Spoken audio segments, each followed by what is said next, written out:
अब आता है हमारा motion of a particle along a plane curve. एक प्लेन कर्व के एलोंग पार्टिकल का motion with constant angular acceleration, जबकि हमारा एक्सेलरेशन क्या होगा, कांस्टेंट होगा।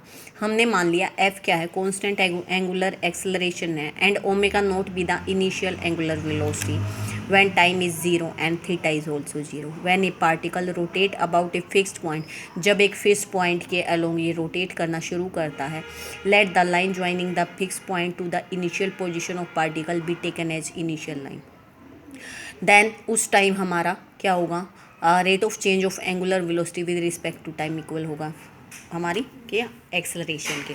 इसको इंटीग्रेट करते हैं विद रिस्पेक्ट टू टी, तो ये क्या बन गई हमारी equation, omega F T plus C one, that is one equation. अब इनिशियली जब टाइम ज़ीरो था तो ओमेगा क्या था, ओमेगा नोट था, ओमेगा नोट था, तो हमारा यहाँ से क्या आ गया, सी वन आ गया ओमेगा नोट। इसका मतलब हमारा ओमेगा क्या आ गया, एफ टी प्लस में ओमेगा नोट। ठीक है, ये सेकंड इक्वेशन बन गई। अब हम राइट करते हैं that D theta D T क्या है, ओमेगा के लिए लिख सकते हैं rate of change of angular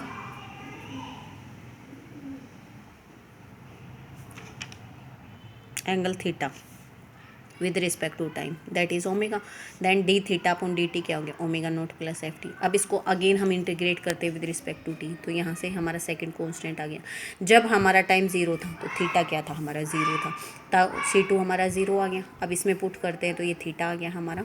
अब एलिमिनेट करते हैं टी को हम, किससे, फोर से और सेकेंड से। टी को एलिमिनेट करते हैं, यानी या वहाँ से निकाल के ओमेगा की वैल्यू इसमें पुट कर देते हैं, तो ये क्या आ गया, omega square is equal to omega naught plus two F into में थीटा।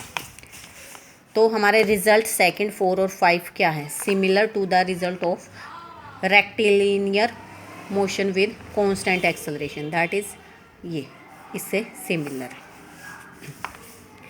अब आता है relation between angular velocity and linear velocity. Linear velocity क्या होती है, वी होती है, और एंगुलर वेलोसिटी क्या होती है, हमारी ओमेगा होती है। तो उनमें रिलेशन निकालना है। ओमेगा क्या होता है, rate of change of angle with respect to time, that is D theta upon D T. अब हम डी एस और डी एस से मल्टीप्लाई डिवाइड कर लेते हैं इसको।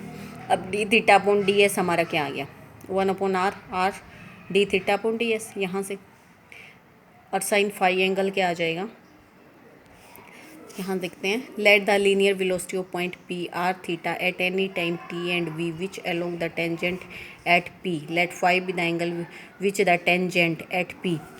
फाई क्या एंगल है जो कि टेंजेंट बना रहा है हमारा इसके साथ में, पी के साथ में, ये टेंजेंट हमारा फाई एंगल बना रहा है, makes with the radius vector O P. Then sine phi क्या है, यहाँ से R D theta upon D S, R D theta upon D S, यहाँ से D theta upon D S निकाला, ये आ गया। अब देखो D S upon D T क्या होता है, rate of change of displacement with respect to time, V होता है। तो हम यहाँ से D S upon D T को पुट करेंगे V, that is omega, omega is one upon R sine phi into में V, that is V sine phi upon R. तो ये हमारा क्या आ गया, omega is V sine phi upon R, that is reserve part of V perpendicular to O P divided by में OP. In a particular case, if the path of moving particle in a circle with O as center about which angular velocity is measured, then OP is perpendicular to PT.